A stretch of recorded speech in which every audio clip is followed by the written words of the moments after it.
Anybody familiar with this bhajan? Is anybody a little bit familiar? Yeah.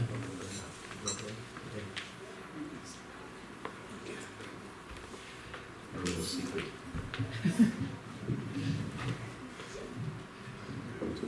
What I'm going to do is I'm just going to sing it through, and then the last line, we can all sing it together twice. Or I can sing it and you can respond. But the rest, we won't respond, because it's a fairly long bhajan. And this is a bhajan to the 6 Goswamis.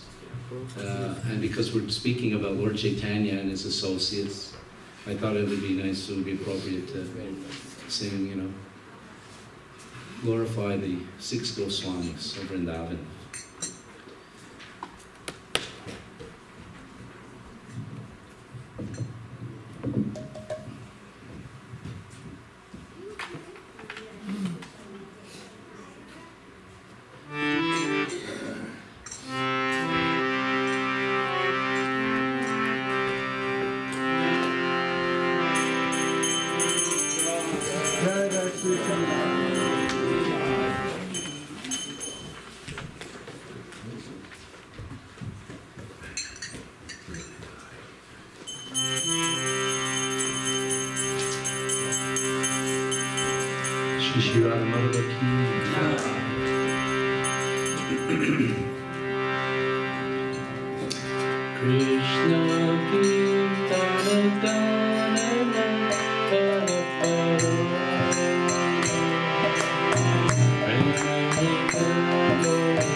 Yeah.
Gaura Pramananda.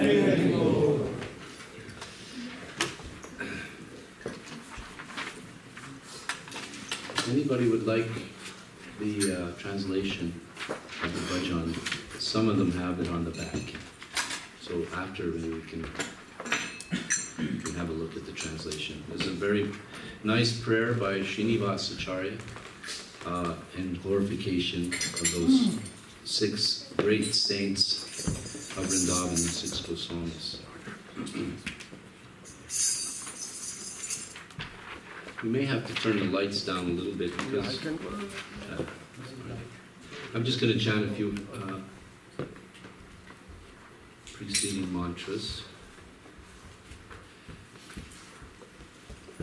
The parampara, the disciplic succession. Om Jnana Timanandasya Jananjana Shalakaya Chakshur Militanjana Tasmai Shri Gurave Namaha Shri Chaitanya Mano Vishtam Stapitan Nina Bhutale Svayam Rupa Kadaya Ayam Adadisvan Kavikam Vande Ham Shri Guru Shri Yuta Padakamalam Shri Gurun Vaishnavamscha Shri Rupam Sadvajatam Sahagana Raghunatam Vitam Tam Sajivam Sadvaitam Savadutam Parijana Sahitam Krishna Chaitanya Devam Shri Radha Krishna Padan Saha Lalita Shri Vishakhan Vitamscha Hey Krishna Karuna Sindhu Dina Bandhu Jagapate Gopesha Gopika Kanta Radha Kanta Namaste Nama Om Vishnu Padaya Krishna Prastaya Bhutale Srimate Bhakti Vedanta Swamin Iti Namane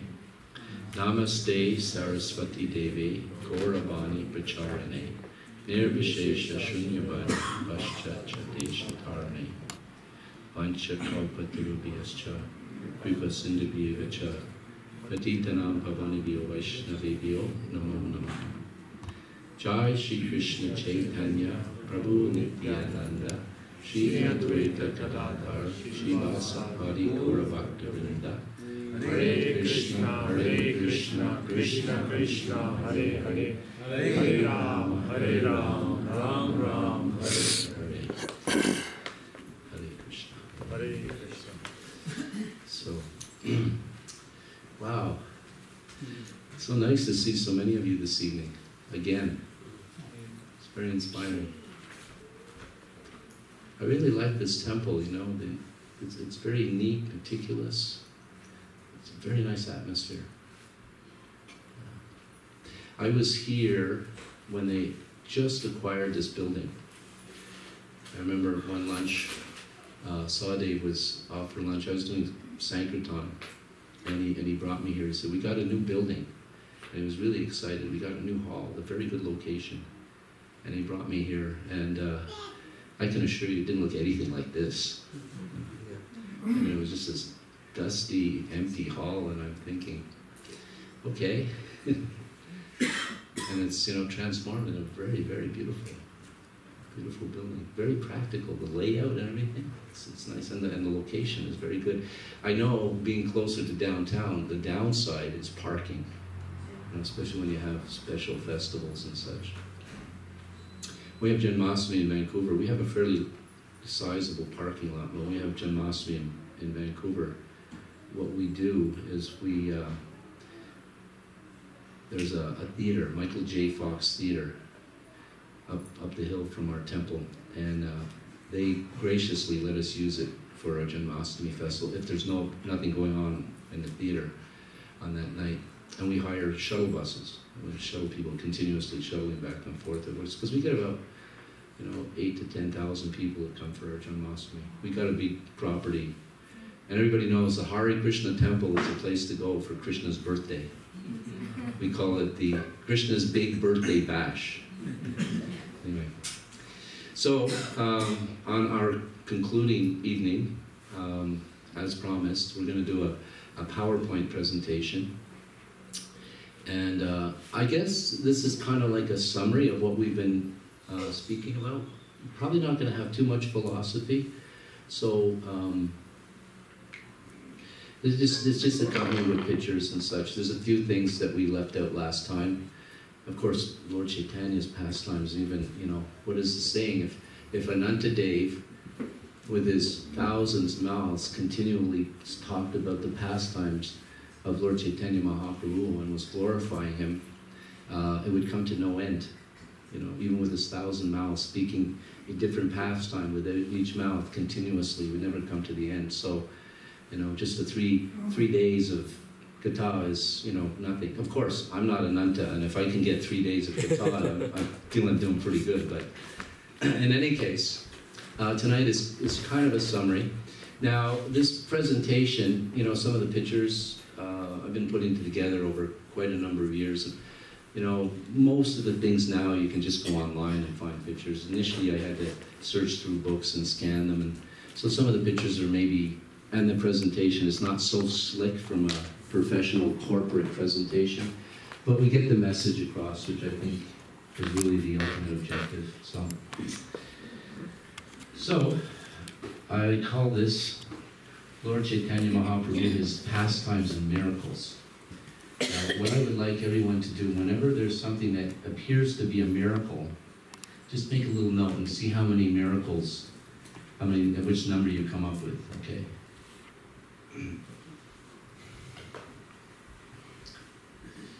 So, as mentioned before, the reason for the Chaitanya promoting Lord Chaitanya's Katha is because we're not so aware of Lord Chaitanya. And the picture in the storefront at 22nd Avenue was the Panchatattva. When Prabhupada first came, he put a picture in the window at 26th Avenue. It wasn't a picture of Radha Krishna, it wasn't a picture of Vibhu, it was a picture of Panchatattva. And his introduction, this is another one of his introduction to Srimad Bhagavatam is the whole pastimes of Lord Chaitanya. It's like a 30-page introduction to the Srimad Bhagavatam. And the reason Prabhupada, one gentleman asked about the Bhagavad Gita and Bhagavatam and what Lord Chaitanya has to do with this. And Prabhupada said that, Lord Chaitanya is the perfect propoundant of the Srimad Bhagavatam, so it was very befitting that the introduction is all about Lord Chaitanya. This is Lord Chaitanya's movement. International Society for Krishna Consciousness is coming through the disciplic succession from Brahma to Madhava, through Lord Chaitanya Mahaprabhu, all the way down to the present Srila Prabhupada, and now some of his advanced Vaishnava disciples. The first book Prabhupada produced in the West that he printed and published, he was so anxious to get the message of Lord Chaitanya, it was the teachings of Lord Chaitanya, and it just came out before the Bhagavad Gita, the original edition of Bhagavad Gita. Plus, he had in 1967, as early as 1967, 1 year has been his society, and he had an advanced copy. And one of his disciples, Satyavrata Prabhu, was, had left, but he came to visit Prabhupada, and Prabhupada, he had only one copy, and so mercifully, instead of keeping it, he just, had it published, just one copy, first advanced edition, and he gave it to Satyavrata out of compassion, hoping that, could save him. 2 lines of the Gayatri, right? The other thing I just thought of that I didn't add here, Bhaktivinoda tried to find Chaitanya Charitamrita. It took him 17 years. And every evening, what do we chant? For the deities, we chant the Gaura, about Lord Chaitanya, the Sankirtan movement, and so on. So, initially Krishna, there was Krishna. Anybody recognize this picture? Yes. And this is by Vishnu Das. Well, not entirely by Vishnu Das. Krishna was one, then Krishna became two. He became Radha Krishna. And that same Radha Krishna again became Sri Chaitanya Mahaprabhu. And as we were mentioning the other day, the reason he became Lord Chaitanya was because it was time to start the Yuga Dharma, the movement for advancing spiritually or succeeding spiritually in this age of Kali. And also because, as we'll find a little later, his devotee asked him to come. Krishna is obliged to his pure devotee. And another reason was he was thinking that I know everything except I don't know how much love Radha has for me, and I don't know how sweet my own I can't taste my own sweetness. So if I was Radharani and Krishna combined, I could experience that. Plus he wanted to experience the bliss of feeling how his devotees feel towards him. So he came as his devotee in the mood of Radharani, and he's Radha and Krishna together.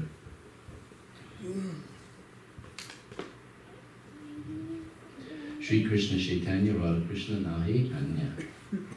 So, Calcutta, just a little north of Calcutta, Kolkata is now called. There's a place called Navadvip. Navadvip means 9 islands. And it was there by the banks of the Ganga. Advaitacharya, he was the devotee that asked the Lord to come, because the atmosphere of the world at the time, people were only interested in, they were only engaged in sinful activities and in pious activities. Basically karma activities, which means I do good things, I get a good birth in my next life, I get lots of money, and then with all that nice money I have more opportunity for sense gratification, so I engage in more sinful activity and I come down again, and up and down, just on a Ferris wheel. So he saw that. Nobody was interested in, getting free from the cycle of birth and death, which is really the ultimate objective of human life. So he offered 2 things to summon the Lord out of devotion. He offered the Lord some Ganga water and some tulsi leaves. Actually, the tulsi is so dear to Lord Krishna. In our temples, in fact, Prabhupada was so anxious to grow tulsi. He had Govinda Dasi trying to grow tulsi, and she was so dedicated to growing this, this tulsi, that the first plants she was planting, and she was sitting over the little flower pot and chanting japa and just, waiting for it to come up, and it started to come up, and then, oh, that's a weed. She tried again and again. Finally, she got, tulsi to grow. Prabhupada was very anxious because, when we make an offering to Krishna, if we, we include tulsi leaves. In fact, there's some statement that Krishna won't accept it if there's no tulsi leaves. Even Madhava Swami, he's considered like the foremost authority on tulsi. And, sometimes we're in a situation where we may not have tulsi leaves. So he said, even if we don't have tulsi leaves, what we can do, if you have a little stick, a little twig, tulsi twig, you can keep that, and you touch everything with the tulsi twig. Good, better, best. Of course, if we can grow tulsi and have tulsi, that would be nice.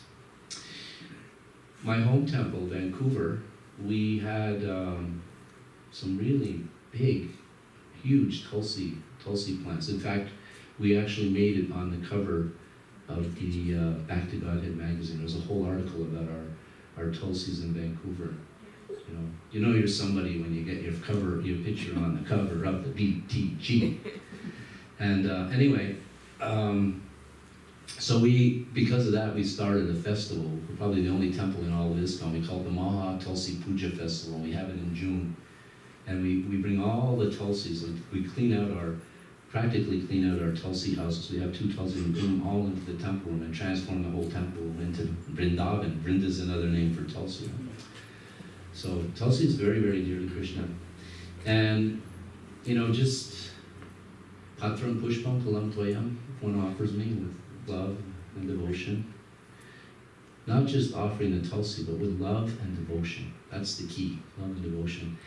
And I understand that you've conceived of a really nice thing for your Rath Yatra, which is guaranteed to make your Rath Yatra successful. To put a big smile on Jagannath. Of course, Jagannath's always smiling, but his smile, you'll probably notice on that day, he smiles more. But I think this year in Calgary, his smile is going to be even bigger, because there's a plan to offer him 1,000 tulsis. 1,000 tulsis. Now, sometimes, love and devotion, it's like we don't want to do it mechanically. Sometimes love and devotion is demonstrated not just with some sentimental feeling, but actually, what are we surrendering to the Lord besides, just tulsi leaf, offer the tulsi leaf. If we have more to offer, that's more, it demonstrates more bhakti, more devotion. But not necessarily, sometimes we can be very proud because we're making a donation. offering Tulsi, but we should do it in a mood of humility and a mood of sincerity, and guaranteed, not only will Lord Jagannath be pleased, but you will also be blessed. Anyway, so he was offering Tulsi leaves and Ganges water, and he appealed to the Lord to descend. This is a bas relief. A lot of these pictures, like bas reliefs, are from when I visited India various times, and a lot of the photographs, most of the photographs, are also my own. So, now, it was a full moon of the month of Phalgun, and we know Lord Chaitanya's mission was to inaugurate the chanting of the holy names. So on the full moon night, on the day he was appeared, actually before he appeared, he was in the womb for 13 months. And that's, that's quite long. Poor Mother Sachi, 13 months. So anyway, so Jagannath Mishra, Lord Chaitanya's father, he was very concerned. So he went to his father-in-law, Sachi Devi's father, Nilambar Chakravarti, who happened to be a Brahmin, and he was expert in the science of astrology. And so Jagannath Mishra approached him and said, what's going on here? Why is why is the child not born yet? And then he calculated, and said, wow, shortly all the stars are going to be aligned in an incredibly auspicious formation, and that's when the child will be born. So, sure enough, on that full moon, when all the stars were aligned, the child was born. But there was a little bit of a downside on that, because there was actually an eclipse of the moon. And when there's an eclipse of the moon or the sun, it's actually considered very inauspicious. And being inauspicious meant people were doing things to counteract the inauspicious effects. And they were all chanting the holy name. Not only were those who were followers of, let's say, the Hindu Dharma, for lack of a better term, but even the anti-Hindus or the other faiths, like the Muslims, they were also chanting the holy name. They were chanting in a mocking way. I know sometimes you go on Harinam and you're having an ecstatic kirtan and you get some people walking by and they mock you. Hare Krishna, Hare Krishna, Krishna Hare Hare. They don't even chant the name. But the amazing thing is that even if they chant the name, even wrong, even mockingly, they get some benefit. It's described in the Chaitanya Charitamrita that there's a Muslim term. It's called haram, which means abominable. It means abominable. And, it's said there, if a Muslim is getting gored by a boar and he chants, haram, he's chanting the name of Ram, he actually gets liberated. That's how powerful. In fact, if you happen to, this isn't an advertisement by any means, but if you happen to own a Dodge Ram, and you say, your son says, can I borrow the Ram? Or you go to Boulder-Rama, it's like you can dovetail your sense gratification in the sport of bowling and get spiritual benefit. Anyway, that's how powerful. It's even said that if you have two words, two completely separate words, and one part of the word has one of the syllables of Hare or of Ra, and the other word has another syllable, Ma, even though they're two different words, you still get benefit for chanting the holy name. We have the example of Narada Muni, right, who delivered Valmiki. He said that, Valmiki was so fallen, he said, chant the holy name. He couldn't chant it. Chant, can't. So what he did, he said, well, here, say death. Oh yeah, death. It's like today, very popular, people, the skulls and the very negative things. So chanting death was easy, but it just happened to be that death is Mara, right? So keep chanting it over. Mara, Mara, Mara, Mara, Mara, Mara, Rama, Rama, Rama. It's chanting, tricks. Sometimes the devotees have tricks like this. In England, they had a raw food festival. The lay world had this big raw food festival, and the Hare Krishna and our devotees, they went to the raw food festival.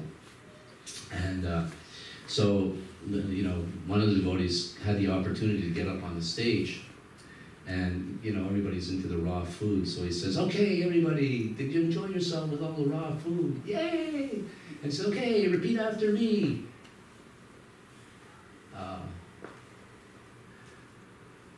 Go. Everybody goes, Go. Ra. Right? Go, Ra. In other words, go, Ra. Go, Ra. Go, Ra. Go, Ra. Go, Ra. Go, Ra. Name of Lord Chaitanya gets benefit. Anyway, so everybody was chanting the holy name because Lord Chaitanya that was his mission, to bring everybody to chant the holy name.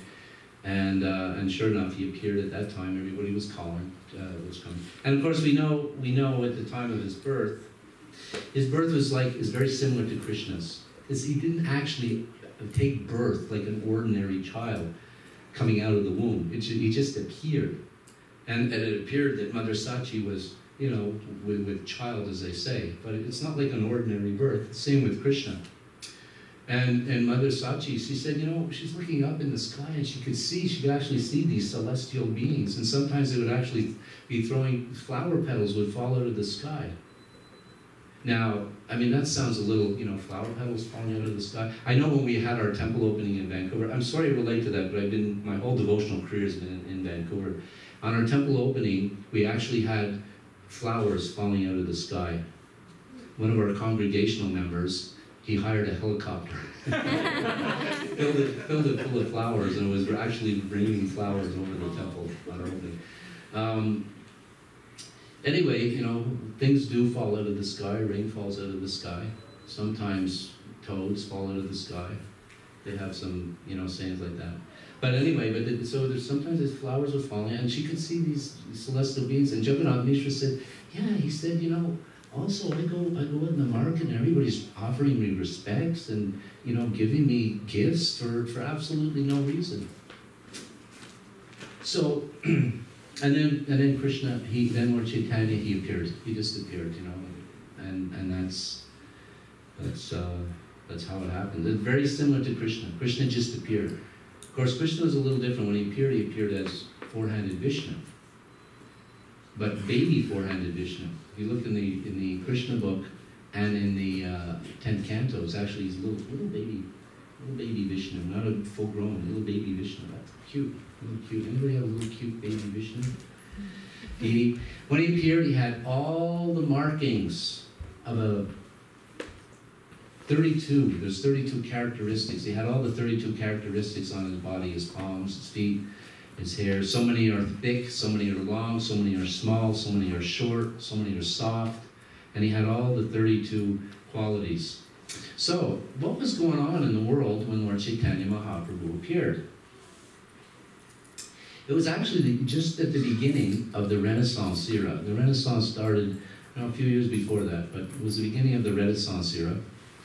It was the birth of the age of discovery, with increased exploration and improved naval ships and navigation methods that created new trade routes and trade partners. People were expanding, you know, the Europeans, and they were actually traveling more around the globe. And the printing press was invented. It seems that there's some very interesting elements that took place on Lord Chaitanya's birth that were very important for the spreading of Krishna consciousness later when Prabhupada came. The printing press, Brihad Mridanga, increased exploration, etc. So this is Columbus's ship. Anybody remember the name? Santa Maria. Santa Maria. Remember your grade 8 high school, Canadian high school name? So what happened in 1492? Columbus sailed the ocean blue. That's how we remember the year. And Lord Chaitanya, he appeared just before that, 1486. Columbus discovered America. He called the native people Indians because where was he going? What was he looking for? India. Trying to find to go short route to India, because India had the wealth of the world. You know, they had real opulence, and especially Bengal. Bengal was so opulent I mean, there's a coincidence there. Lord Chaitanya, the Supreme Personality of God, is on the planet, and people are trying to get to India, thinking they're going for opulence. And yes, they're going for opulence, but not the opulence that they actually think, but they're attracted to going to India. So, and then when he got there, he found these native people, and he called them Indians, thinking that he's in India. Henry VIII was the king on the throne. The reason we're going European, because this is like Canada, and this is Canadian, North American related. Martin Luther King, at the same time, simultaneously, he also introduced congregational prayers, singing congregational prayers in the church. Leonardo da Vinci, this is now the Renaissance period, and Leonardo da Vinci, painted the Last Supper when Lord Chaitanya was only 12 years old. There's a golden age of enlightenment. And the Renaissance, even though it was in Europe, and it was basically, Christian related, because Christianity was most prominent in Europe at the time, still, it's God-centered. And by the influence of Lord Chaitanya Mahaprabhu. Sistine Chapel is considered one of the most amazing Renaissance artworks, which this shows the whole creation and so on and forth, based on Michelangelo's own speculation. There he has a picture of God with a beard and Adam, and bringing life to Adam, because that's how it's depicted in the Bible. And we know that God, Krishna, he is the oldest, but he doesn't have a beard, and he doesn't have wrinkles. He looks like a 16-year-old, 20-year-old youth. That's it. Doesn't get any older. I mean, if you were God, would you want to get any older than you remember when you were 20? Some of you are maybe just around that age. Not so many children, but gosh, so much vigor, vitality. Lord Chaitanya had taken sannyas when that was completed. And the printing press was invented, which is going to allow mass distribution of literature. So it's on Antardweep, Sridham Mayapur, where Lord Chaitanya Mahaprabhu appeared. This is the actual place. He appeared, there was a neem tree just over the house, and because he was born under a neem tree, not literally under the tree, in the house, which happened to be, overshadowing the building, just like here. He was, and one of his names was Nimai. And this is the entrance as it is. It's one of the Gaudiya Math's centers. This is the actual birth site of Lord Chaitanya Mahaprabhu. And our predecessor Acharya, Srila Bhaktivinoda Thakur, he was the one that rediscovered or discovered the actual birth site of Lord Chaitanya, which was in Sridham Mayapur. Well, actually, it's on Antardweep, which is right beside. Actually, it's not Antardweep. Anyways, it's right on the border. And he discovered the actual spot. He wanted to find the actual location of Lord Chaitanya's appearance. So he looked at old maps, because what had happened after the appearance of Lord Chaitanya, there was a flood for 100 years, and then the flood waters receded and subsided, and then there was no evidence left. So he went to old maps, and then he realized that the Ganges had changed course, and then he saw a big effulgence coming out of this place, and to confirm it. When we want to confirm whether we're right or wrong, there's three things that we refer to: Guru, right, Sadhu, and Shastra. So he wanted to confirm it. So he contacted Jagannath Das Babaji. He's also on our altar. He's the very last one beside Bhaktivinoda Thakur. These are great acharyas within our line. And at the time, Jagannath Mishra, Jagannath Das Babaji, thank you. He was very, very elderly. He was over 100, like 130 years old. He couldn't walk. He was bent over, to the old age. And there were no wheelchairs to speak of back then, so he had a servant, a big strong servant, who would carry him in a basket on his head. Actually, that's one of the things that really amazes me when I go to India. You go to the train station and you hire a coolie to carry your baggage, and they have these skinny guys, and they're carrying like tons. I don't know how they do it. It's like they have some special shakti or something. They've got 2 bags in their hand, one under, one bag here, and then they're holding, 10 bags on their head. And then you can't even keep up with them. They walk so fast. Hey, I'm going to lose my baggage. Anyway, so this servant of Jagannath Das Babaji would carry him around. So Bhaktivinoda Thakur summoned him to come and, this is the spot. I'm 100% sure, but I'd like confirmation. So as soon as the servant carried Jagannath Das Babaji, this, crippled, old, 130 plus year old man, devotee, excuse me, as soon as they got to the spot, he leaped out of the basket. He just leaped out of the basket like doing a Michael Jordan, slam dunk or something, and confirming, yeah, this was the spot. So then Bhaktivinoda Thakur built a small temple. Then later, Bhaktisiddhanta, he built the present building. He raised funds for the present temple. And Bhaktisiddhanta is Srila Prabhupada's disciple. So when Nimai was a little boy, one time a serpent came into the yard of Nanda Maharaj, typo there, Jagannath Mishra, who is not different, by the way, so it's not 100% wrong. And the baby Nimai began to play with it. Everybody was shocked. Oh my gosh, he's playing with a serpent.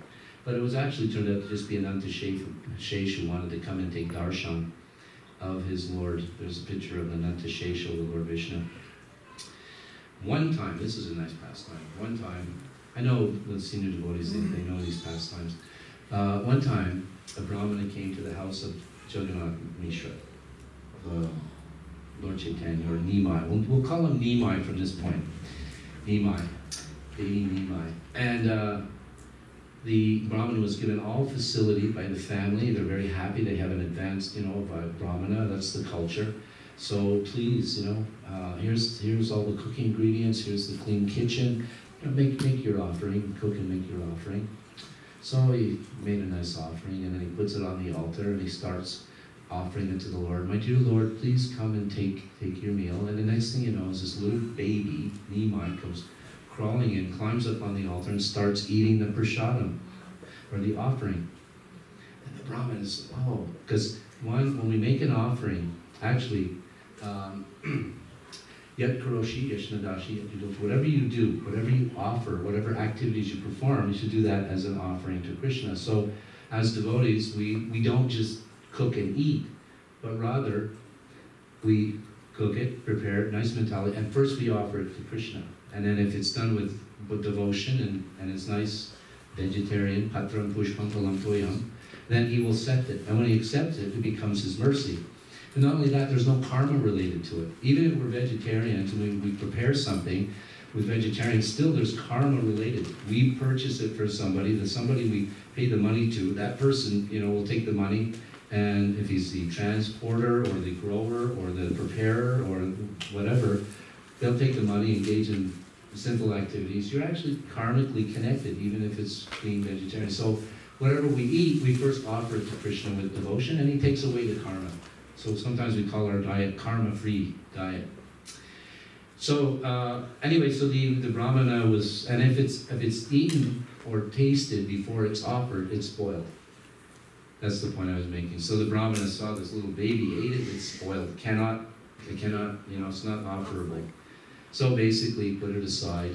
And he said, alas, what are you doing? And Jagannath Mishra came into the room. I went, what's going on?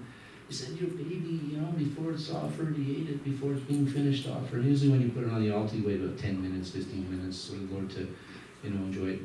Even though he eats with his eyes, it's nice to have a spoon there in case he decides to eat with his hands. And then, Jagannath Mishra puts Nimai in a room, closes the door, he's this little baby, and then Brahman goes through the whole procedure again. And it's starting to get a little late. He starts to call, and the next thing you know, the he's on the altar, it's again, what's going on? And so then, he's ready to leave. He's so upset. But then Jagannath Mishra, Nimai's father, pacifies him. And then he takes Nimai, puts him in, takes him to the neighbor's house. Can you babysit now? This is like at midnight now. And finally the Brahmana's, making an offering. And then, it's quiet, the baby's in the...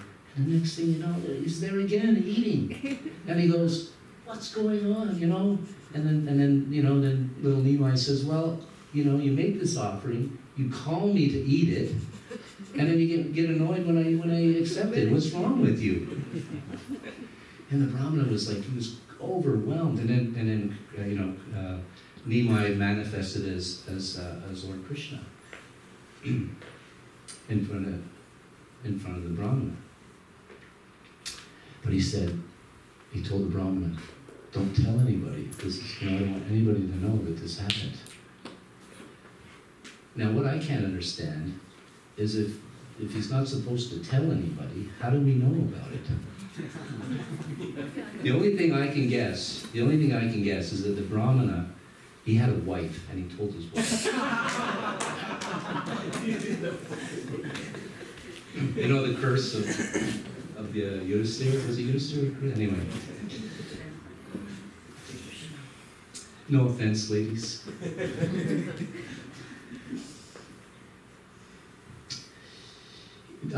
As a young boy, he would tease the young girls. The young girls would make offerings to Lord Shiva in order to get a good husband. And and then Nimai would go and take the offerings. And the girls would get so upset, they get angry with him. And he said, you shouldn't get angry with me, because I'll curse you, and I'll get married to husbands that are old and have many co-wives. And so they would get all the, okay. And some of the childhood pastimes we would have. We spoke about this pastime already, about how Nimai defeats Keshava Kashmiri. And then Keshava Kashmiri is wondering why he was defeated, because his worshipful deity is Mother Saraswati. The goddess of learning is a deity, and that was his worshipful deity, and he was going around defeating everybody, and then the 16-year-old boy defeats him, and he's wondering, he's so upset. And then that night, he prays to his worshipful deity, Saraswati, and she comes to him in a dream and says, the reason you were defeated, because you were defeated by my worshipful Lord Krishna, in the form of Nimai Pandit. And that same Keshava Kashmiri was actually, later came, previously was Nimbark Acharya, one of the Acharyas in the disciplic succession. Lord Chaitanya had actually met, before Lord Chaitanya's scheduled appearance, he had met all the Acharyas. He had met, many other great personalities. I actually have a PowerPoint about that from the Navadvip Mahatmya. And he told Nimbark Acharya that you go over there and you'll find some four sages, and you go inquire from them. So he went over there. Those 4 sages were the 4 Kumaras, and that's how he got initiated and became the great Acharya in the Kumara Sampradaya. And then Lord Chaitanya told him, and later, when I come later, in my scheduled incarnation, you will come as a Brahmana from Kashmir, and I will defeat you, and you'll become my disciple. So, Lord Chaitanya, after his younger pastimes, he met with his guru, Ishvarapuri, in Gaya. He went to Gaya to pay tribute to his father, to offer Shraddha. See, the Vedic culture, the Hare Krishna culture, is based on us, not on the temporary body, but on the soul, of which we are. And the soul is eternal. And so there's certain, they're called samskaras, purificatory processes that one goes through to enhance the nourishment of the soul. And the first samskar, actually the first one is the vivaha, the wedding samskar, but because you have to be in household life in order to have a family. So that's why they consider that first. But there are even samskar, purificatory processes that you can undergo before you even conceive. And that way you acquire a good quality soul in the womb. And then there's throughout one's life, like wedding is also a purificatory samskara. Funeral is a samskara. And even after death, the soul still exists. You know, your parents, so my parents, you know, they've already departed, but they still exist, not as I know them and as I knew them as my parents, but the person exists in a different light, a different form, maybe in the heavenly planets, maybe, you know, who knows. And therefore, you can actually do certain samskars, rituals called shraddha, where you make some offerings to the forefathers, and they get benefit. All of a sudden, you know, someone goes into the store, buys a lotto ticket, and he wins $40 million, and wow, my ancestors must have been offering samskar or something. Anyway, not quite like that. Perhaps. There's always some benefit, you know. So Lord Chaitanya, after his father had passed away, he actually went to Gaya to do these rituals, the samskar, and there he met his guru, and he took initiation. And after he took initiation, then he became Chaitanya, Krishna Chaitanya, Mahaprabhu. And he started the Sankirtan movement, which we spoke about last night. This is the place now where the whole Sankirtan movement took birth. This is a very important place. The birth of Lord Chaitanya and the birth of the Sankirtan movement, which is the Yuga Dharma. Kali Kalera Dharma. Harinama Sankirtana, that in the age of Kali, the Dharma, the religious process, for lack of a better term, the Sanatan Dharma is the Sankirtan movement, which was started by Lord Chaitanya Mahaprabhu, and this is the place, which was a place of Srivas Thakur. This is a painting from the British Museum, dated. I don't know the exact date, but it's one of the treasures that they have from their being in India. And it's the Lord Chaitanya Nityananda, you know, doing the Sankirtan. We spoke at length about Chandkazi and how Lord Chaitanya met with the Chandkazi last night. He tried to stop the Sankirtan movement. Turned out that the Chandkazi was actually Kamsa in his previous life. When they were having the discussion, and Chandkazi revealed to Lord Chaitanya that, you know, actually when I broke the Mridungas and tried to stop the Sankirtan movement, that night I had a dream. And I had a dream of this incredible creature. It was a half man and half lion, and he had these long nails, and he sat on my chest. I was so frightened. And then he showed Lord Chaitanya. He opened his shirt and showed Lord Chaitanya, and he had claw marks on his chest. It wasn't like, you know, just a dream. So it was fairly easy for Lord Chaitanya to convince him to allow the Sankirtan movement to continue. Actually, there's another interesting pastime related to Srila Prabhupada and Lord Nrsimhadev. I know we just had Lord Nrsimhadev's appearance day last week, and last Friday. And the thing was Prabhupada acquired this beautiful property in Juhu, which at the time was a jungle. There was nothing there. And he had seen that property when he was a householder before he came to, and he right from that point he thought it would be a nice property for, you know, a temple or something. And then after he came to America, started a movement, he went back, and there was this beautiful property, was for sale by a Mr. Nair. So they made a down payment. It turned out that this Mr. Nair was doing this over and over and over again. He owned this property, he would sell it, get the down payment, and then he would cheat the person out of their down payment. And he did this a few times, but he was a very powerful personality. He was, I'm not sure who he was, he wasn't a former chief of police, but he was very, very influential with you know, government leaders and the chief of police, and it was very, very difficult. And the devotees, Prabhupada was traveling around the world and communicating with the devotees, primarily Giriraj at the time. Giriraj, who is now Girinara Swami, about, you know, how they've been cheated, and you know, the lawyers were spinning their heads and misdirecting them, and they were getting all confused. But Prabhupada was perfectly clear. He definitely cheated us. So anyway, a big battle took place, so to speak. And at the end, Mr. Nair actually died of a heart attack. And Prabhupada, they finally won the case, got their land, and Mr. Nair ended up dying with a heart attack. And Srila Prabhupada kind of sat back, and you know, when he won the case, he rubbed his hand. He said it was a good fight. But then his wife kept it up, you know, for a short while.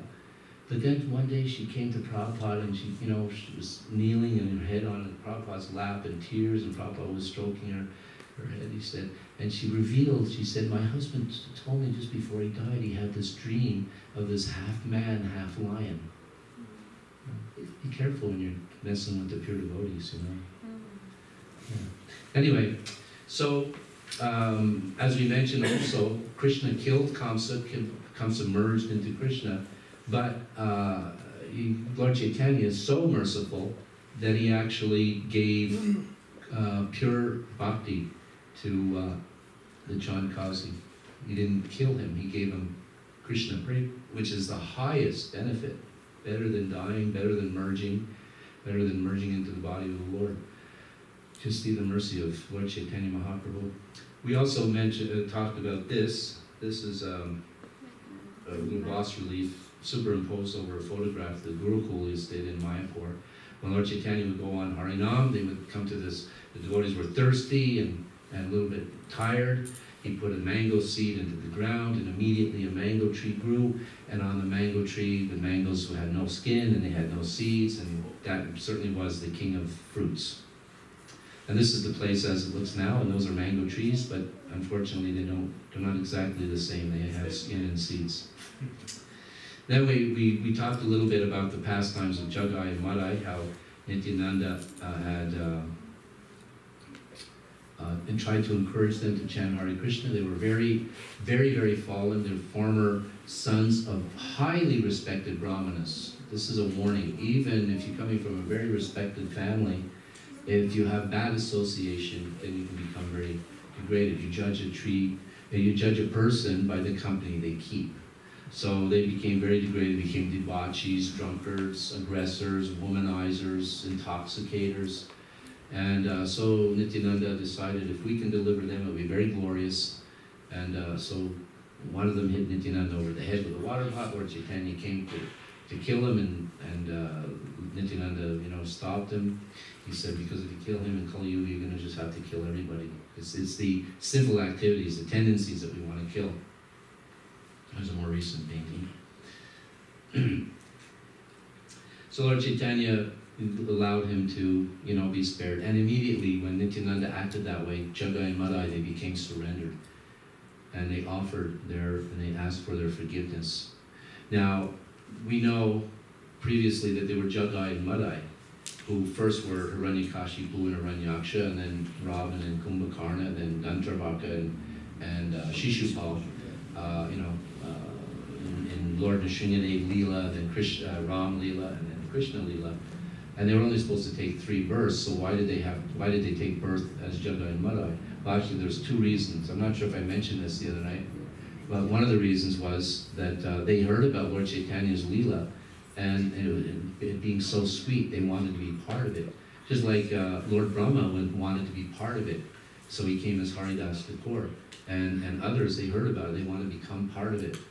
And the other reason is, you know, when one commits offenses to a devotee, then there's only one way.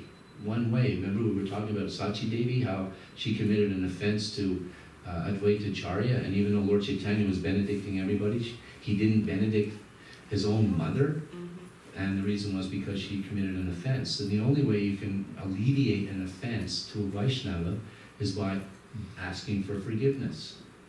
So in the previous 3 births, they never asked forgiveness, they were just killed. So they couldn't actually be completely free from the offense. But when they came as Jagai and Madai, then they begged for forgiveness. And so Lord Chaitanya takes sannyas. He's 24 years of age, very young. He takes sannyas from Keshava Bharati. Now it's interesting, people ask, but he took sannyas from an impersonalist, yet we're personalists. Well, at the time, the social atmosphere was impersonalism. This is another thing, Krishna comes, yada yada yada, and one of the things he does is to annihilate the miscreants and protect the devotees. Well, the Mayavad philosophy is like the challenge for Lord Chaitanya Mahaprabhu. That's the demon of Lord Chaitanya. It's very, very powerful. And actually, I noticed on the front desk that there's some booklet with by some Shankaracharya. I'm not sure it should be there. I'm sure it's tinged with Mayavad and personal philosophy. Anyway, so he took sannyas from Keshava Bharati, who was coming from the Shankaracharya Sampradaya. And that's the sannyas. But he took initiation from Ishvara, or coming from the Vaishnava Sampradaya, just for etiquette, and then he became known as Sri Chaitanya Mahaprabhu. So again, this is Navadvip, this is a close-up, this is Shantipur, not too far, and you'll see the river, the Ganga right there, and Lord Chaitanya was wandering around, came to the Ganga, was taking bath, and then Advaita Acharya saw him, was ready, waiting for him in a boat with fresh cloth. He invited him to his house to honor Prasadam, and that was the first time Lord Chaitanya took alms. We spoke about that last night, so I won't get into details about that. And then after Lord Chaitanya manifested his universal form for Advaita Acharya. This is the thing. There's so many so-called incarnations. They say, "Oh, he's God," or "I'm God." Then you challenge, just like Krishna showed Arjuna his universal form. Similarly, Lord Chaitanya showed his universal form to not only to Advaita Acharya, but many times. So there's one during the time of Srila Prabhupada. There was this one person impersonating and claiming to be an incarnation of God.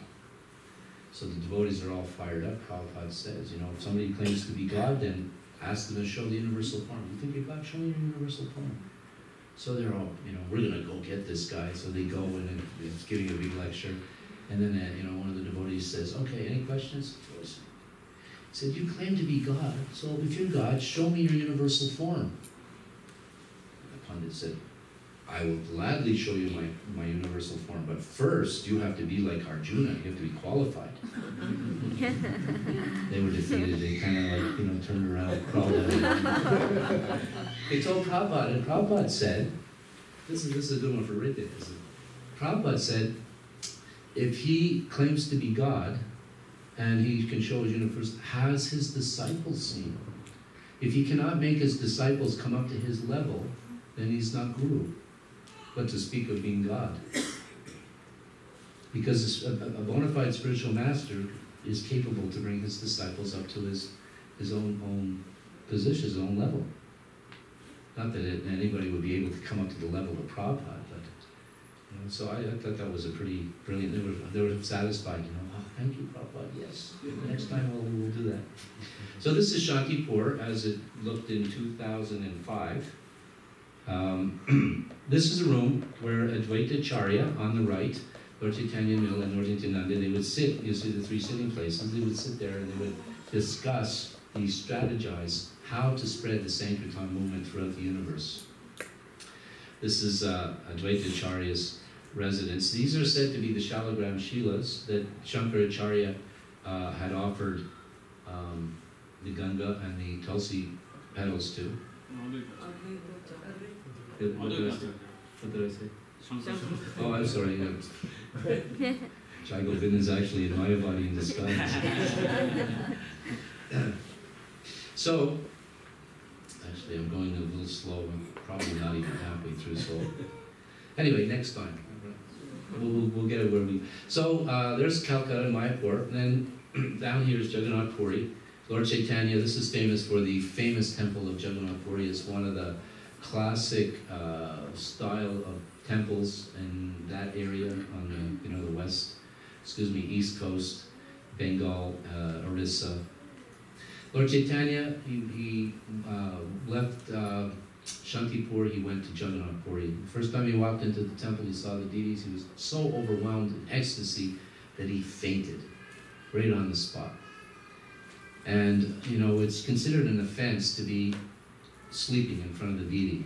Lying down, offering dandavats is very respectful, but to just lie there like you're sleeping is very offensive.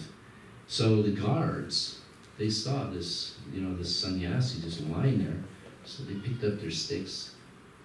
You know, sometimes the guards in the temples, because so many people come, they have to keep control. They show the stick, and sometimes they get a little aggressive. Anyway, they were coming to Lord Chaitanya with these sticks, you know, to beat him because he's lying in front of the Lord. But fortunately, Sarvabhauma Bhattacharya, who was the custodian, who oversaw all the activities and just happened to be there, and he stopped them. He said, "Oh, wait." And then he went over and he looked at this young sannyasi. He's only 24 years old, and he looked at him based on Shastra, not speculation, based on Shastra. He noticed that actually this sannyasi is experiencing the highest levels of ecstasy, which are not visible on this planet. You know, sometimes the hair stands on end, especially on the arms, and you know, tears come from the eyes, the voice chokes up, genuine symptoms of ecstasy. The voice falters. So, but the symptoms that he buried, it didn't even look like he was breathing.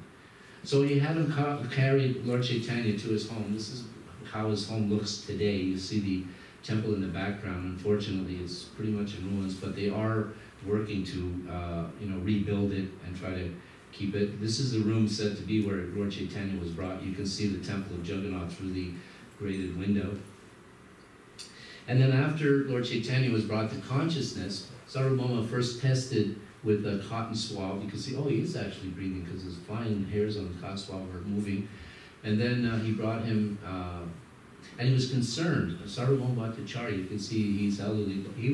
He's actually Bhrigu Muni. According to the Gaurava Ganeshthapika, he's Bhrigu Muni, who was the philosopher, the sage of the demigods, and who was incarnated as Sarvabhauma Bhattacharya. So Sarvabhauma Bhattacharya was a great scholar. He studied in Varanasi, and there's some other great scholar, and he had many, many followers, many disciples. His only shortcoming was he was an impersonalist, which later came. So when he saw this young sannyasi, he was concerned because Lord Chaitanya, he's so beautiful, right? That's one of the characteristics of the Supreme Personality of Godhead. He's the most beautiful. Lord Chaitanya, he had all the 32 qualities of long arms, beautiful lotus eyes, smooth skin, long, soft hair, you know, all the beautiful qualities. And he's only 24 years old. He's going to definitely be a target for fall down. So I'm going to save him. I'm going to teach him Vedanta. So for 7 days, Sarvabhauma genuinely, sincerely was trying to, you know, guard Lord Chaitanya, protect him from any potential fall down from the sannyas ashram order. Then we know after 7 days, Lord Chaitanya, he said, well, you've just been listening, so, you know, anything to say? Lord Chaitanya said, yes. He said, you know, your verses on the Vedanta Sutra composed by Vyasadeva are perfectly clear, but your interpretation is like the sun covering the cloud, the water being muddied by the dirt. And then Lord Chaitanya they had a debate, and Sarvabhauma Bhattacharya became Lord Chaitanya's disciple, and then Lord Chaitanya manifested an amazing form. The only Lord Chaitanya manifests is called the Sadhush, or the six-armed form, where two arms are holding a bow and an arrow and have a greenish in complexion, which is Lord Ram. Then he had two arms that are bluish, blackish, holding a flute, representing Lord Krishna, and two arms that were golden, holding a sannyas danda and the sannyas pot as Lord Chaitanya. This is known as Sadhush. This is the place where that discussion took place, and you'll see on the left on the wall, there's actually a deity of Sadhush. There was a kirtan. This is Amog, who was the son-in-law of Sarvabhauma Bhattacharya. He came down with cholera, and Lord Chaitanya put his hand on his chest and said, you know, be cured of your cholera. Amog was how can he possibly get so much mercy? And he said, well, because your father is a great Vaishnava now, and you're the brother-in-law, so you've had his association, so you're already advanced spiritually. Mother Sachi stayed in Navadvip. Lord Chaitanya was staying in Jagannath Puri, just so Mother Sachi could get information about Lord Chaitanya. Jagannath Puri is in Orissa, and Navadvip is in the state, one state up. It's kind of like from here maybe to Vancouver, not quite that far. But back 500 plus years ago, with no proper roads, trains, planes, and cell phones, it was difficult to communicate, but people would go, it was relatively close. So Mother Sachi, she would be offering the food, she would be making it for her darling Nimai. Mother's son is always a mother's son, even though the son is 60 years old, is still her little baby. So Mother Sachi was thinking on this, so she made some nice offering. And then she, offered it, she came back and the offering there was nothing left. So she scratched her head, oh, did I forget to make the offering? Because usually when we make the offering, Krishna leaves the remnants. So she goes and she makes the offering again, the same thing happens, nothing left. She said, I must be getting crazy. I think I'm making the offering, but I'm forgetting to bring it. So she does it a third time. Anyway, then Lord Chaitanya comes to her in a dream and says, don't you remember that I came and you made a nice offering and I ate it? I ate it twice. So like this, she felt very good that her son was still connected.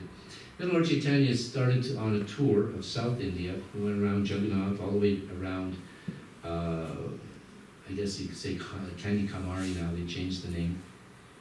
This is a map of all the places Lord Chaitanya visited. In South India, he came across, was in Chennai, where Chennai is. He came across formerly known as Madras, Ramananda Roy, who was actually Arjuna in Krishna Lila. And he manifested, they had a nice philosophical discussion, beautiful discussion in the Chaitanya Charitamrita.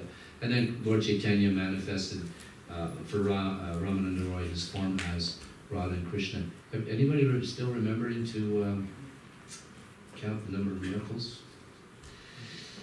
In South India, he met there was one Brahmana, Vasudev Datta. Vasudev Datta was the incarnation of compassion. He had leprosy and sores all over his body, and some worms were actually eating the sores. And if a worm fell off, he would feel, oh, the worm is suffering because it's not getting its nourishment. He would pick it up and put it back on his. This is how compassionate he was. And anyway, Lord Chaitanya, so he came to see Lord Chaitanya. He just missed him, and he was feeling so much pain of separation. And Lord Chaitanya came back, embraced him, and then cured him of his leprosy. And then he was concerned. He said, before I had leprosy, I didn't have any ego because people just ignored me. In fact, not only did they ignore me, they wouldn't even come near me. But now you've transformed me into a handsome young man. I'm going to get proud. I'm going to lose my Krishna consciousness. Lord Chaitanya said, no. All you need to do in order to keep your pride at bay is chant Hare Krishna. You can see devotees that are chanting sincerely. They actually have a lot of humility. Then he went to South India. This is typical South Indian architecture. This is the famous temple of Balaji. Lord Chaitanya visited that. That's the most famous temple, probably the most famous temple in India. They have a big scale there. And not only there, but many times you have a big scale there, and you sit on one side of the scale, and then you say, whatever your weight is, you offer, I'm gonna donate, my weight in rice. I'm gonna donate my weight in gold. If you do that, you get special darshan. If you put your weight in gold and you give them gold for your weight, they'll give you a special darshan. If you take darshan, normally it's about 3 hours wait for 5-second darshan. This is the hill on which the Balaji temple is. If you notice the shape of it is said to be Anantashesh, the hoods of Anantashesh. And there's the deity of Baladev. Venkateshwar is another name.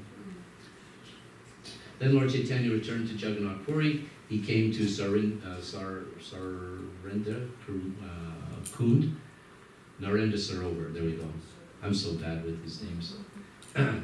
all the devotees, they happen to show up on the time that they have a boat festival for Lord Chaitanya, and the Utsava deity, the small deity, sometimes you have a special small deity when you have a procession and the main deity stay in the altar, and you take the small deity, so they take the small deity, the Utsava deity of Lord Jagannath, they have a boat festival, and they just happen to show up there. So Lord Chaitanya was splashing around in the water, and the description of Chaitanya Charitamrita is very, very interesting, how they were just, mad with ecstasy. You had this Advaita Charya, or Sarvabhauma Bhattacharya rather, very sober, scholarly person, acting like a little kid, and with, splashing Nityananda, and Nityananda splashing him. Remember the pastime with Nityananda and Advaita Charya? They had this very special rasa. Anyway, so from concluding from that, we've concluded that the Vaishnava sport is swimming. Lord Chaitanya would attend the Rath Yatra in Jagannath Puri. This is just to the left of this picture is the Jagannath Temple. This is where the Rath Yatra starts, and then it goes all the way down. This is known as Grand Road. You notice there's no wires or anything in the way, and it goes all the way to the end to the temple of Gundicha. The Jagannath Temple is said to be Dwarka, where Krishna is in a mood of opulence. Dwarka is Krishna's capital. After he leaves Vrindavan, he comes as a king because his original parents were Devaki and Nanda, Devaki and Vasudev. So he's in an opulent role as a king. And Gandicha is said to be Vrindavan. So the Rath Yatra is basically, he's going from his opulence to Vrindavan. And this is related to, I don't think I'll get into that. It's related to the pastime of when they had the full moon eclipse. And the gopis were bringing Krishna from Kurukshetra, the Dwarka mood, because they didn't like when Krishna showed up there. Everybody showed up, and the gopis went there thinking, oh, we're going to see our beloved Krishna after he left Vrindavan, and they saw him. And here he's, he's like a king. He's got all this army with him. They're on very opulent chariots with royal protocol. And it's like, we wanted Krishna, the simple cowherd boy in Vrindavan, running barefoot, not this royal opulence. So they started to pull the chariots from Kurukshetra to back to Vrindavan. And that's the meaning behind Rath Yatra. They would always clean the Gundicha temple before the Rath Yatra, so that it would be nice and clean for the Lord. And then Lord Chaitanya would dance in front of the Jagannath carts. Lord Chaitanya would simultaneously dance in front of 7 Rath carts at the same time. He would expand himself. And everybody in each kirtan, so he'd be having kirtan, he'd have 7 kirtans, and everybody in the kirtan would be thinking, we're so lucky, Lord Chaitanya is only dancing in our kirtan. And of course that reminds us of Krishna when he was dancing in the Rasalila, right? Every gopi was thinking, he's dancing with every gopi, but they're all thinking he's just dancing with me. I'm so fortunate. Because Lord Chaitanya is Krishna. And the Sankirtan movement is non-different than the Rasalila, actually. When Mother Sachi, the binding of Lord Krishna, Damodar pastime, she would make the curd, or the dahi, or the butter. Yeah, the butter, by using a churn. And she would be singing the glories of Krishna, absorbed in the pastimes of Krishna, chanting, Krishna's names. And as the wooden thing in the churn, as she was moving it, it would make a sound. And then the bangles on her wrists, they would make ching ching ching, ching ching ching, ching ching ching, boom boom boom, boom boom boom. And then she would chant Krishna, and that's exactly what the Sankirtan movement, the Mridangas and the kartals, and the glorification of Krishna. So it's not, the pastimes of Sankirtan movement is being absorbed. If you enter into it, it's like being absorbed and entering into the pastimes of Krishna. This is Narendra Sarovar, or Indra tank, excuse me. The devotees would go there and bathe. They would take the water from there to also bathe, to clean the Gundicha temple. It's 8 o'clock. What shall we do? Shall we continue, or? I mean, it's a very nice turnout. Shall we continue, or should we save it for? Maybe I should be like, leave it like a cliffhanger, so, you know, we should get Chaitanya back next year. You know? You can stay tomorrow also. Yes, No, unfortunately, I have to leave tomorrow because I have another engagement in Regina. But to tell you quite frankly, I enjoyed my stay here so much, I could easily stay here for longer. Okay, I think there's a section that will be ending soon. Lord then goes from Vrindavan, from Jagannath Puri, he wants to go to Vrindavan. He passes through Varanasi, meets with Prakashananda Saraswati, we talked about this last night, and all the Mayavadis, how he converted them into Vaishnavas. They all became his followers. When he was traveling with one disciple by the name of Krishna Das. And, you know, it was a servant so he could carry Lord Chaitanya's things because he only had his bead bag and his danda, and they had to carry other things. So he was traveling with a servant, Krishna Das. But Krishna Das got allured, he got basically abducted by what are called the Bhattacharya, a type of gypsy. And they would, you know, they build their ranks by enticing men with attractive women. And so his disciple was you know, abducted this way. So Lord Chaitanya went to ask for his disciple, and he, you know, humbly asked, I'm just a sannyasi, I need an assistant. And they refused to let him go. So Lord Chaitanya forcefully took his disciple, as you can see here by this bas relief. He forcefully dragged him out. And then all the Bhattacharya, you see they have these axes. They started to chase Lord Chaitanya with bows and arrows and spears and axes. And so Lord Chaitanya is running with his, you know, dragging his servant along, and they're chasing him. And then they, you know, they release their arrows, they release their spears, they throw their axes, and then all of a sudden, as the axes, the spears, and the arrows are going in one direction, all of a sudden they stop, turn around, and come right back at them. It's like when we you know, find fault or criticize anybody, it's like usually what happens, we throw that arrow, it turns around and it comes right back at us, you know.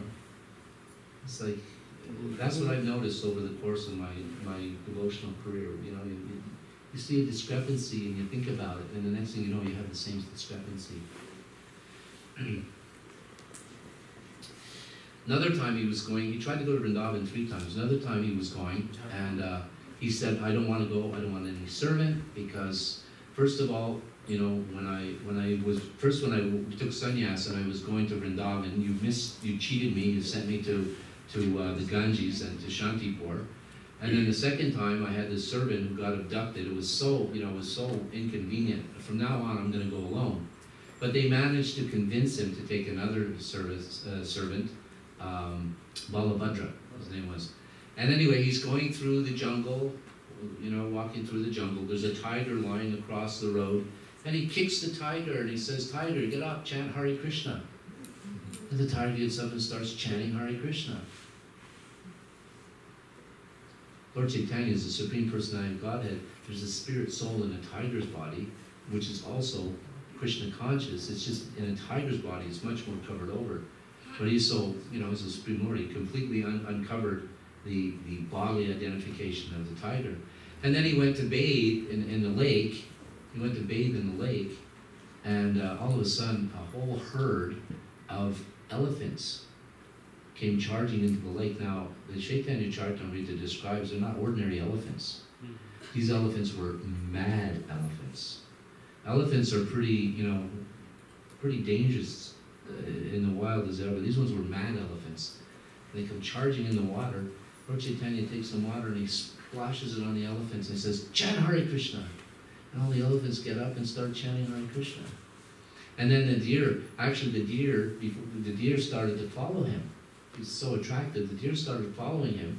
And then behind the deer, the tigers were following. Now, usually what happens when a tiger is following a deer, it's like there's lunch. But then he turned around and he said, chant Hare Krishna. And the deer and the tigers, they got up and they started embracing and dancing and chanting and even kissing, as you can see in the picture here. This only took place 500 years ago. This isn't some mythology. I mean, you know, Krishna 5,000 years ago, as some mythology people think, but this is only 500 years ago. And as I pointed out the other night, as soon as you know, when you hit 50 or you get the other side of 50 and you look back, 50 years is not very long, is it? For those of us who are over 50, it's like it's not that long ago. So you just multiply that by 10. So these documentations of Lord Chaitanya's pastimes and these incredible things, miracle, if you want to call it that, it's real. Then in Vrindavan, he rediscovered Radha in Shamakunda. This is a place where he rediscovered it. This is Radha Kund, and this is Radha Kund. Then he went back to Jagannath Puri. There's the temple of Jagannath Puri. And he was staying, he was given a residence close. He wanted a residence close. The king arranged for a residence close to the Jagannath temple. It was called the temple of Sri Radhakant, sometimes known as the Gambhira. There's a whole interesting story with these deities. These deities came by King Purushottam, Prataparudра's father. And he went to Kanchipur. There was a battle, and part of the booty, he brought these beautiful deities of Radhakant. He put these deities on the same altar as Jagannath. Jagannath complained. So this Radhakant, ever since he came here, he always grabs the sweets before I get a chance to eat them. So they made some other arrangement. They put him in the place. This is actually not Tapan Mishra, but anyway, one of the disciples of Lord Chaitanya living in Jagannath Puri, where he stayed. It was his residence. And this is inside the temple. There's a picture of Lord. There's Haridas Thakur. This is Haridas Thakur, the Namacharya, the holy name. He wasn't allowed in the Jagannath temple, but every day he could take darshan of the flag, and every day Lord Jagannath would personally come and see him with prasadam, Jagannath prasadam. Jagannath came in the form of Lord Chaitanya, who was non-different, so, and he would take darshan of the chakra. This is a very special treat. We can speak about that. I think this is the samadhi. After Lord Chaitanya Haridas passed away, Lord Chaitanya personally put him into samadhi. This is right on the beach. He put him on the beach. He carried him along the beach, big Sankirtan procession. Something like this. This is the beach. This is just in front of the Haridas Thakur Samadhi. And then this is the Toda Gopinath temple. I could, honestly, I could speak hours on practically any one of these things, but we are late and we're running out of steam also. The entrance to the Sri Toda Gopinath temple. Tota means garden. Sri Chaitanya Mahaprabhu was with Gadadhar, and he said, "My dear Gadadhar, can you just start digging here?" And he started digging, and there was a beautiful deity, 7-foot tall deity of Krishna on a lotus flower, standing on a lotus flower. This is the deity inside, covered over. This is Toda Gopinath. This is the deity. This is the deity that Lord Chaitanya, when he left the world, he went into the deity. He jumped into the deity. And one last story about this particular deity. You can have a lecture on all the fascinating murtis of Krishna. Toda Gopinath. Gadadhar, who was asked by Lord Chaitanya to unearth the deity, and he found him, and he started to take care of him for basically his whole life. Lord Chaitanya said, you become a Dham sannyas. In other words, you take sannyas, but you're Kshetra sannyas. You don't leave the place. So he was taking care of Toda Gopinath. And he was getting very old. Now this is a 7-foot tall deity. It was very hard for him to reach up and put the garland on and to dress him. And so he said to the deity, I'm going to have some of my disciples now take charge of the worship. And then Toda Gopinath came in a dream and said, no, I want you to do it. And so some debate took place, but I'm so old and it's so hard to dress you. You're so tall. And, it's becoming impossible. I don't want to commit an aparad, an offense to you, because anyway, so the debate went on back and forth, and Toda Gopinath was insistent that Gadadhar continue his service. And then he came down, when the next morning he opened the altar, and his 7-foot deity was now sitting down. sitting down. There are hundreds and hundreds of stories. Even our own Radha Madana Mohan in Vancouver. My wife had been the pujari for decades, and she used to sew for the deities. When she first started sewing, his waist was so wide, and then after so many years, it was 3 inches wider. You know, she's taking a measurement for the clothes. Yeah, Krishna grows. One who thinks that the deity on the altar is made of stone, or thinks that the spiritual master is an ordinary man, or thinks that a Vaishnava, a devotee, is coming from some, caste or some background. The Vaishnava is a Vaishnava. The spiritual master is not ordinary, and the deity is non-different than Krishna. But if someone thinks like that, he has a hellish mentality. And what does a hellish? Where do you go with a hellish mentality? You go to hell. You go to hell. Yeah, basically, yeah. So we have to be very careful. The deity is actually, it is Krishna. And if we treat Radha Madhava with that, then, there's so many examples. The deity's talking to you, directly talking to you. The deity's walking. The deity is turning around. The deity is jumping off the altar looking for some sweets because the pujari forgot to feed him. Trades his bangles, his gold bangles for a couple of sweets because he's hungry. That's the Bangi Vihari deity in Vrindavan, and on and on and on. And then we have, our own pastimes with the Sringadev deity in Mayapur, and the Jagannath deity in Rajput, Mayapur Rajput. It's like on and on and on. And these are not, some of them are, going back some years, but some of them are very, very recent. Very, very recent. And the verse I've been quoting regularly on this trip is Ye Yamam Papadante comes to Paivam Pajamyanam. As you surrender to Krishna, Krishna reciprocates. So, I think we'll leave it there. We have another section, which is probably not quite as long, but we'll save that for possibly another time. So, thank you very much. Hare Krishna. I want to say that my stay here in Calgary and and the audience support that I've had for the last 3 evenings has been wonderful. They're really, really wonderful devotees, and I feel very, very comfortable here. And staying in the temple with Dwarkadish is also staying here, and